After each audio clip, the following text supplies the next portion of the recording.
Et bonjour à tous, bienvenue sur la chaîne de Callistas to the Moon. J'espère que vous allez bien. Aujourd'hui, on arrive avec une belle petite nouvelle. Vous le savez peut-être, les 30 000 abonnés, merci à tous ceux qui nous ont rejoints et bienvenue. J'espère que cette année 2022 va vous être profitable.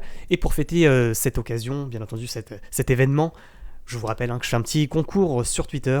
Il y a 3 nirs à gagner, donc parmi tous ceux qui like, RT ou mettent un petit commentaire, je prendrai au cas par cas et j'offrirai 3 nirs à certains d'entre vous, donc bonne chance à tous. Et encore une fois, merci à tous ceux qui nous ont rejoints en 2021 et en ce début d'année 2022.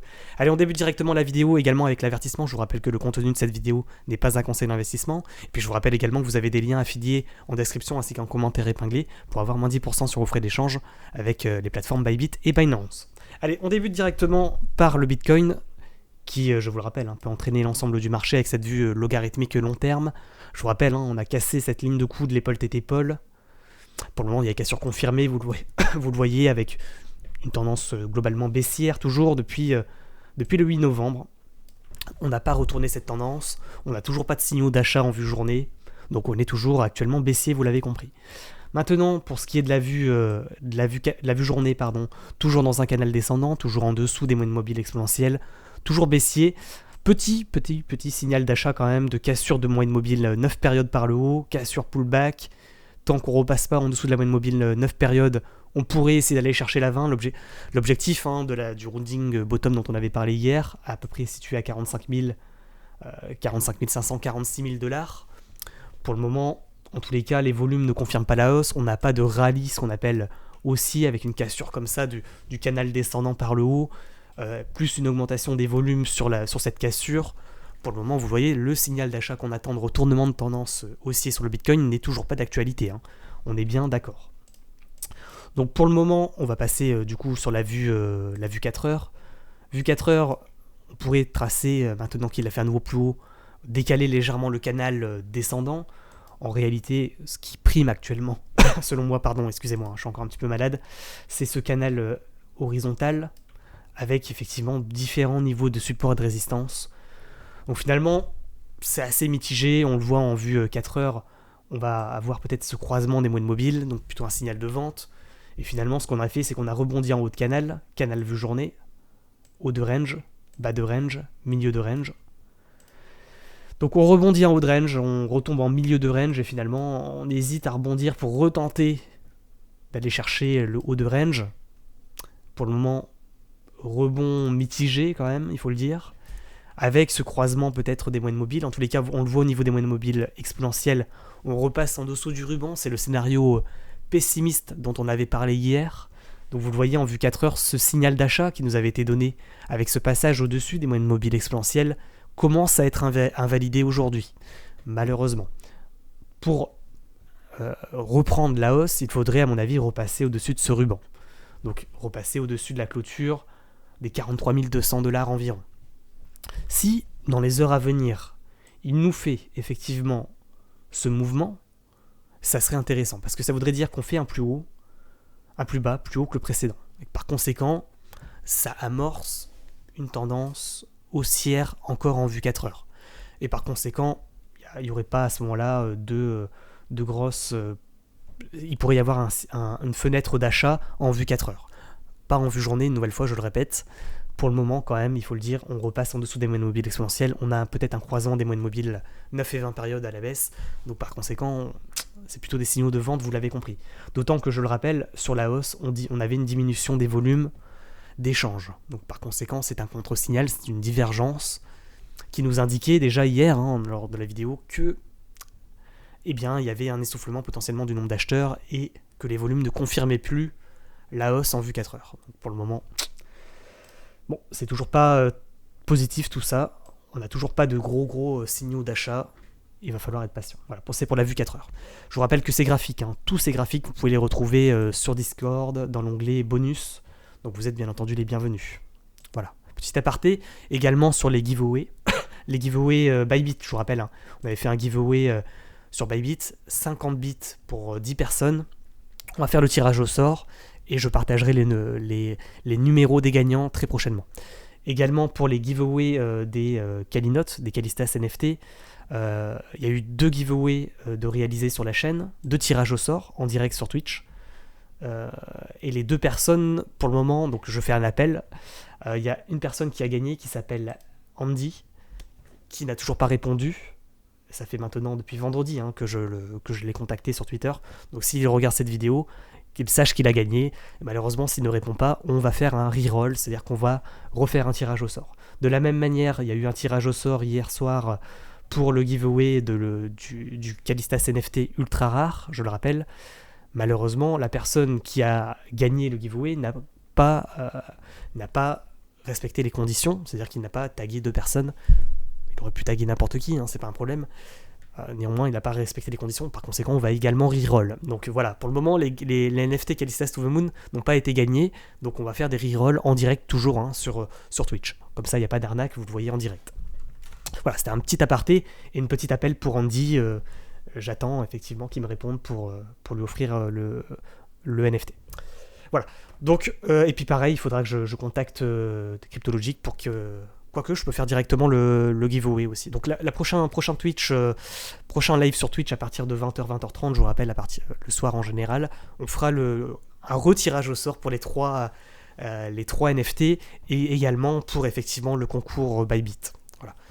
Donc, il y a 10 gagnants. Voilà. À mon avis, je crois que ça a déjà été tiré au sort. Je donnerai les noms, pas les noms, mais les numéros des gagnants prochainement sur Twitch. Voilà.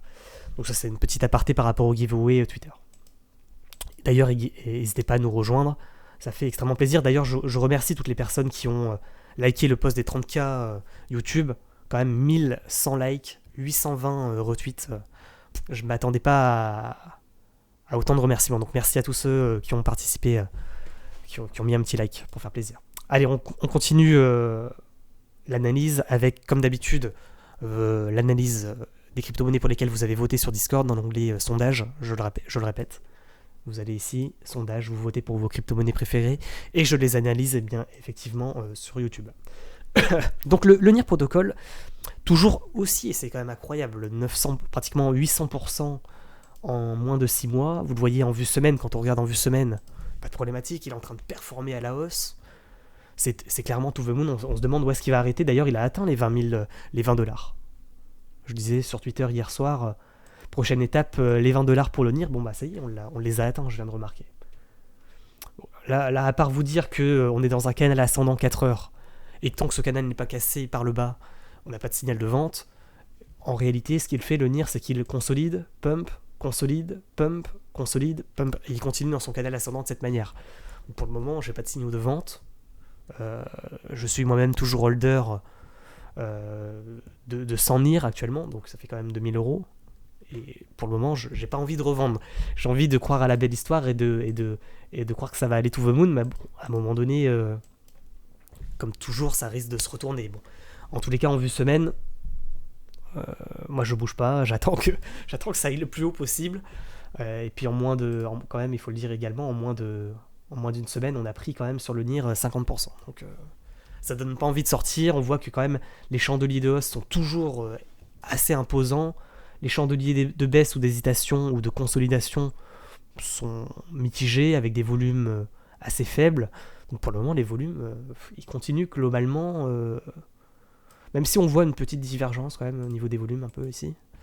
Néanmoins, sur les hausses, on a des beaux volumes d'achat, des beaux volumes d'échange. Donc pour le moment, effectivement, c'est toujours extrêmement haussier. Donc, à part vous dire qu'à un moment donné, comme toute crypto-monnaie, ça finira par se retourner. Mais est-ce que ça se retournera à 20, à 24 ou à 26 ? Le temps nous le dira. En tous les cas, bien joué à ceux qui ont pris du NIR Protocol une nouvelle fois. C'était vraiment la pépite avec Phantom Phantom et d'autres crypto-monnaies qui ne me reviennent pas à l'esprit, mais en tous les cas, ça faisait partie des crypto-pépites de l'année 2021, qui ont le plus performé quand même sur l'année. Ethereum, toujours dans un canal descendant. Par contre, lui, il fait l'inverse du NIR Protocol, vous le voyez. Chute, consolidation, chute, consolidation, ça n'en finit plus, toujours dans son canal descendant, et il le suit irrémédiablement, j'ai l'impression, le cours du Bitcoin. Il n'a pas un cours propre à lui, Ethereum. Désolé pour les holders, mais voilà, c'est le Bitcoin qui le mène en bateau, vraiment. Vous le voyez quand même sur Ethereum, je pense qu'on est rentré dans un petit range, comme sur le Bitcoin en fait. Sur le Bitcoin en vue journée, vous voyez, on est également dans cette configuration de range avec un bas de range qui prime à mon avis par rapport au canal descendant, etc. Haut de range, bas de range, milieu de range. Ethereum c'est un peu pareil. Haut de range, bas de range, milieu de range. Si là il fait comme pour le Bitcoin comme ça, c'est-à-dire qu'il fait un plus bas plus haut que le précédent, ça pourrait être un beau petit signal potentiellement d'un retournement de tendance en vue 4 heures pour aller chercher le haut de canal descendant.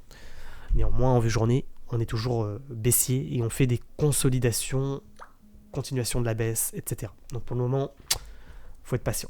Voilà. Le VET, ça pouvait être intéressant. Ça peut toujours d'ailleurs être intéressant. Tendance baissière, et vous le voyez ici, peut-être un double bottom de retournement, figure chartiste de retournement haussier. Pour le moment, malheureusement, il va pas chercher la ligne de coup, il va pas rechercher vous voyez cette résistance ici, donc pour le moment c'est pas valide, on est toujours en dessous des moyennes mobiles exponentielles. Malheureusement, on n'a pas de signaux d'achat toujours sur VeChain, attention à ce qu'il n'aille pas chercher à nouveau plus bas en cassant le bas de range le range par le bas. Pour le moment, vous voyez les niveaux à surveiller selon moi, milieu de range, haut de range, bas de range. Si on casse le milieu de range, signal d'achat pour aller chercher le haut de range. Objectif de cours en contre-tendance, retournement de tendance, à peu près à 19%, sur cassure confirmée de la clôture à 0,083 environ. Donc pour le moment, mitigé le VET, on n'a toujours pas le signal d'achat. Le Atom Cosmos, lui c'est intéressant, toujours intéressant. Os, attention à ce qu'il ne fasse pas un double top, on en avait parlé dans la vidéo d'hier. Un peu emmerdant s'il nous fait ce scénario, pour le moment c'est ce qui est en train de se former. On le voit quand même, moyenne mobile exponentielle, moyenne mobile 20 périodes ici, c'est pas impossible qu'il fasse quand même son double top pour mieux repartir et faire peut-être un triple top. Donc c'est-à-dire que ce niveau ici serait potentiellement un bon niveau d'entrée à 35 $ une nouvelle fois, bas de range. Entrée en bas de range sur rebond confirmé sur support. Il y a une opportunité à ce niveau-là. Maintenant, attention une nouvelle fois qu'il ne fasse pas le double top, cassure de ligne de coup, cassure des 35 $ en vue 4 heures, voire en vue journée, retournement de tendance à la baisse. On le répète quand même, attention à ce scénario qui serait pessimiste. En tous les cas, il y a également une possibilité qu'il fasse comme ça, comme pour le Bitcoin ou l'Ethereum, pour repartir. Et du coup, achat en milieu de range pour essayer d'aller rechercher le haut de range. Mais bon, attention, c'est pas ce qui est privilégié. En général, sur les trading sur range, on attend plutôt que ça tombe sur les 35 $ là, bas de range pour rentrer en position longue. Voilà. Dans tous les cas, Atom, ça reste correct en vue journée, toujours au-dessus des moyennes mobiles exponentielles, toujours haussier globalement. Même si là, on est en tendance plutôt latérale, et qui forme peut-être un double top, néanmoins, on est toujours... tant qu'il ne repasse pas en dessous des 35 $, pour moi, ça reste intéressant. Le Matic, qu'on n'analysait plus, mais vous l'avez voté sur Discord. Il est remonté dans les sondages, donc on l'analyse aujourd'hui. Toujours dans un énorme canal ascendant long terme. Canal descendant en journée, cassure par le haut, signal d'achat. Il nous fait potentiellement un retournement de tendance haussier. Assez intéressant quand même le Matic, parce que vous le voyez ici, on était en dessous des moyennes mobiles exponentielles. On arrive à performer avec une sorte de gros chandelier de rallye haussier. Il nous manquait un petit peu les volumes quand même. Mais là, vous le voyez, ça pourrait être une cassure, pullback sur moyenne mobile exponentielle pour mieux repartir et chercher à nouveau plus haut. Là, ça nous ferait, du coup, s'il fait ce scénario, il nous amorce une tendance haussière. Donc, il y a une possibilité de retournement haussier sur Matic, là. Vous voyez, tac, tac. Je pense qu'il faut tracer le niveau comme ça. Et voir qu'ici, effectivement, on a une zone de support en dessous de laquelle il ne faut pas repasser, quoi. Les 2,19 environ. Donc là également, il y a une petite opportunité. Il nous amorce une tendance haussière en vue journée, le Matic. Faudrait pas qu'il rentre en latéralisation de cours. C'est ça qui m'emmerde un peu, qu'il fasse ça en fait. Tac, cassure du milieu de range, bas de range, et qu'il amorce une tendance latérale. Là, ce qu'il faudrait qu'il fasse, c'est que pareil comme sur Ethereum et Bitcoin, qui rebondissent en milieu de range pour aller rechercher à nouveau plus haut. Et du coup, ici, ça serait un bon niveau d'entrée à peu près à 2,22. Mais attention, c'est pas un conseil d'investissement pour le moment. Il n'y a pas... En fait, il a fait un plus haut que le précédent, un plus bas plus haut que le précédent. Mais c'est mitigé là, il n'y a pas vraiment le rebond qu'on attend pour confirmer le deuxième, le plus bas plus haut que le précédent. Donc ça peut être intéressant quand même, mais attention. Le fantôme, lui, par contre, vous voyez, toujours assez intéressant, toujours au-dessus des moyennes mobiles exponentielles. Il a retourné la tendance baissière. Il reprend une tendance haussière. Malgré le fait qu'on en avait parlé dans la dernière vidéo, attention, et là peut-être qu'il fait une entrée en range. Donc vous avez les niveaux toujours sur le Discord. haut de range, milieu de range, bas de range, donc trading sur range, cassure confirmée des $3, seuil psychologique, serait un excellent signal d'achat de reprise de hausse. Pour le moment, les volumes sont relativement stables sur la hausse. On n'a pas une diminution des volumes, donc même peut-être une petite augmentation. Donc finalement, les volumes confirment pour le moment la tendance haussière quand même sur Phantom. Hein. Le EGLD, toujours dans son biseau descendant, toujours baissier, c'est un peu comme sur Ethereum, etc. Et le Bitcoin, donc pour le moment, mitigé EGLD, ça fait pas partie de mes crypto-monnaies préférées pour le moment. Il faudrait qu'il casse, selon moi, les 214 dollars et 20 centimes pour effectivement nous donner un signal d'achat qui serait une cassure du range vu journée par le haut et une cassure du biseau descendant par le haut. Pour le moment, c'est pas le cas. Il fait plutôt des consolidations, un peu comme pour Bitcoin et Ethereum, consolidation, baisse. Donc attention à ce qu'il ne casse pas le bas de range ici à 190 dollars. Le Chiliz, tendance baissière, hein, globalement, on le voit malheureusement, fait pas partie de ces crypto-monnaies haussières, à l'inverse de NIR, de Atom, de Phantom, etc. Le CHZ est toujours en tendance baissière. On aurait pu le mettre en pépite sur cassure de ligne de tendance baissière pour aller chercher le haut de range ici, la ligne de coup du double bottom. Pour le moment, assez mitigé. Il faudrait qu'il casse les 0,28 de manière confirmée pour réamorcer une tendance haussière et aller chercher la ligne de coup du double bottom. Et s'il la casse, alors là, par contre, pépite intéressante. Hein. Mais pour le moment, on n'y est pas du tout. Il confirme pas la reprise de hausse, donc il continue globalement à la baisse pour le moment. En tout cas, en vue journée, plutôt en tendance latérale et niveau à surveiller à 0,28. Niveau à surveiller à ne pas casser les 0,25 à l'inverse. Le mana qui également s'ajoute à vos crypto-monnaies préférées. Pour moi, le mana il ressemble au Gala, il ressemble également à EGLD. C'est vraiment des cryptos dont les cours se ressemblent. Et que cet énorme biseau descendant, le fait qu'on soit quand même en dessous des moyennes mobiles exponentielles nous indique qu'on est toujours baissier, qu'on n'a pas ce retournement haussier, et que le niveau à surveiller, on en a un premier à 3,09 et un deuxième ici à 3,26. Mais pour le moment, vous voyez, il est dans son petit range et attention à ce qu'il casse pas par le bas. Même constat en fait que sur EGLD, etc. Le Harmony par contre, là on rentre dans les pépites qu'on avait partagées. Maintenant, le Harmony qui assure du haut de range en vue hebdomadaire, lui performe à la hausse. Je vous rappelle également que le Harmony en vue mensuelle, ça fait partie de la pépite, c'est de la pépite long terme. Hein. Moyen long terme, ça a toujours été haussier depuis toujours, même si on a eu des corrections, des petites tendances baissières en vue semaine, hein, ici, là, et ici.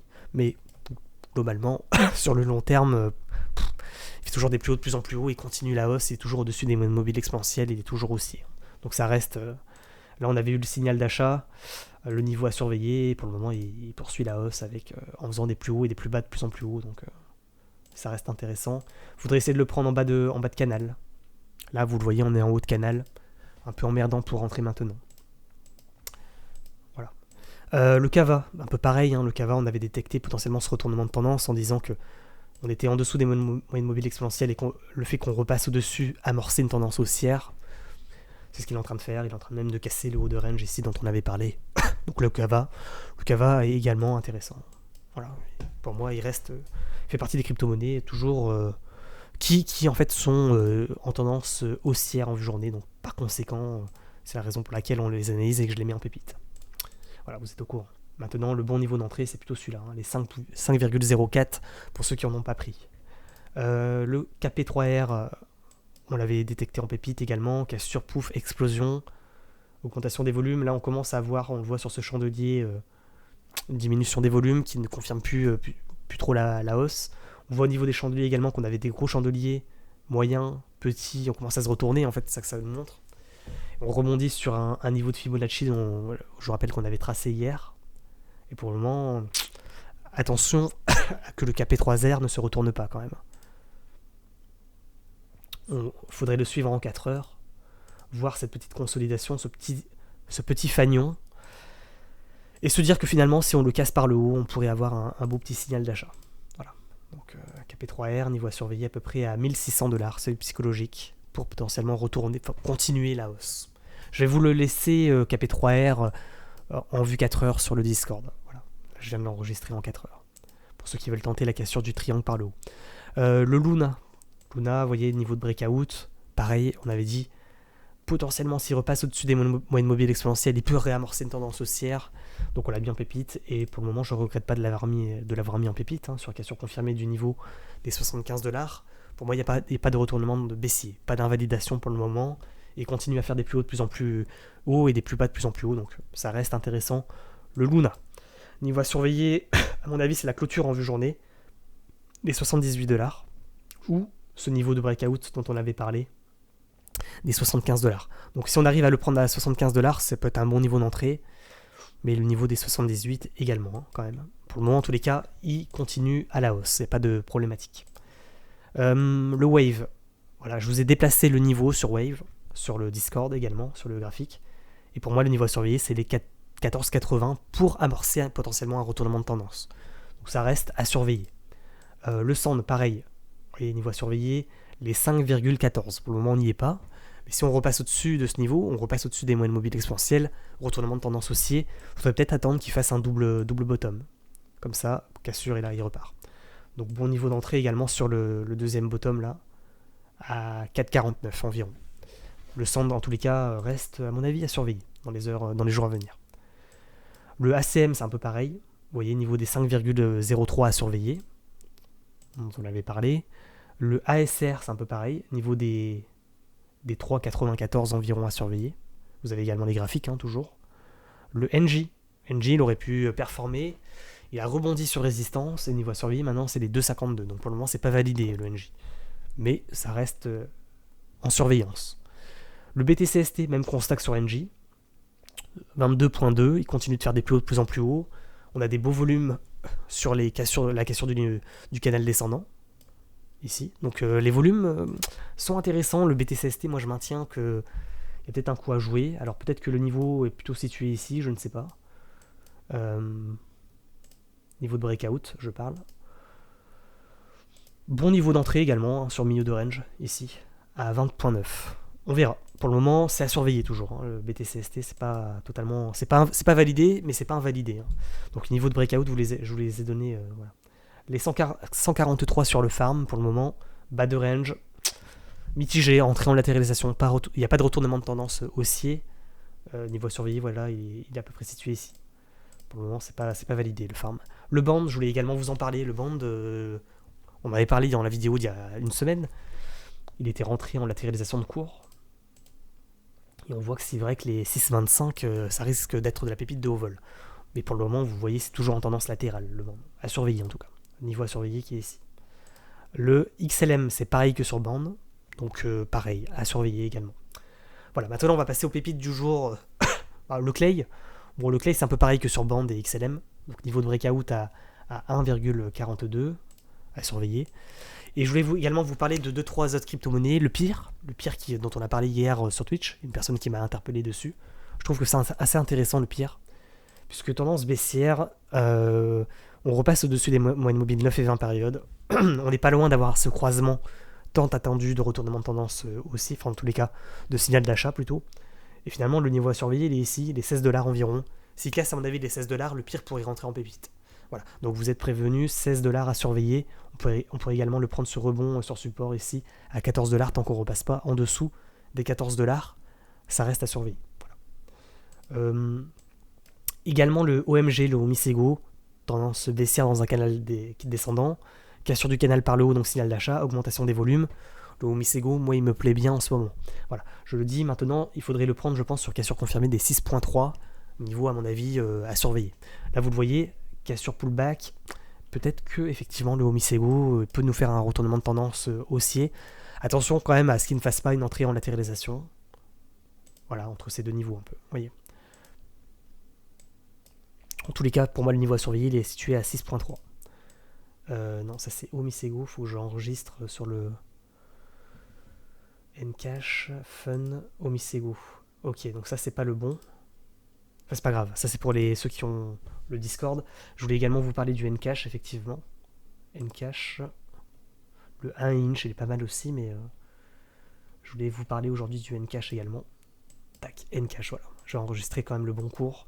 Le Ncash est assez intéressant, très intéressant même, je trouve, hein, puisque tendance globalement baissière, c'est vrai que ça pue un peu la merde depuis plusieurs semaines, hein, mais là il nous fait une grosse force acheteuse, il clôture, il montre qu'il y a quand même des acheteurs, il nous fait une sorte de gros triangle de compression en vue journée, hein, en vue journée, et finalement on voit que c'est vrai que par le haut, ce triangle, il pourrait rentrer en pépite, parce qu'avec un cours resserré comme ça, demande de Bollinger, explosive, s'il casse ce niveau de manière confirmée des 54-55, il pourrait repartir à la hausse comme une fusée. Donc le Ncash, voilà, je tiens à vous le donner également en pépite sur le cassure confirmé des 54-55$ environ. Voilà, je vous mets également le cours sur le Discord. Enfin, pour terminer, je voulais vous parler du fun également. Fun Fair. Tendance baissière, hein, globalement, c'est un peu comme sur Ncash. Mais en vue journée, peut-être qu'il va nous faire également un peu comme sur le CHZ, un énorme double bottom. Donc là, s'il repasse au-dessus des moyennes mobiles exponentielles, qui rebreak ici les 0,013, il pourrait y avoir un signal d'achat pour aller chercher la ligne de coup du double bottom et potentiellement refaire un retournement de tendance. Donc le Fun Fair est à surveiller, d'autant que le Fun à l'époque, voilà, c'était une crypto qui avait vraiment performé. Là, même si elle a vraiment corrigé depuis ces dernières semaines, derniers mois, mais à un moment donné, peut-être que il finira par se retourner à la hausse avec cette cassure peut-être de biseau descendant par le haut. En tous les cas, à surveiller le Fun, à mon avis, dans les jours et dans les semaines à venir. Voilà, vous êtes plutôt prévenus. Voilà, on va s'arrêter là. Je vais vous poster, à mon avis, ce week-end des vidéos formations. On va reprendre les vidéos formations. On va faire 2, 3, peut-être 4 vidéos formations qui vont tomber les unes après les autres. Donc ce que j'ai prévu comme vidéo formation pour information, c'est première vidéo l'analyse de tendance.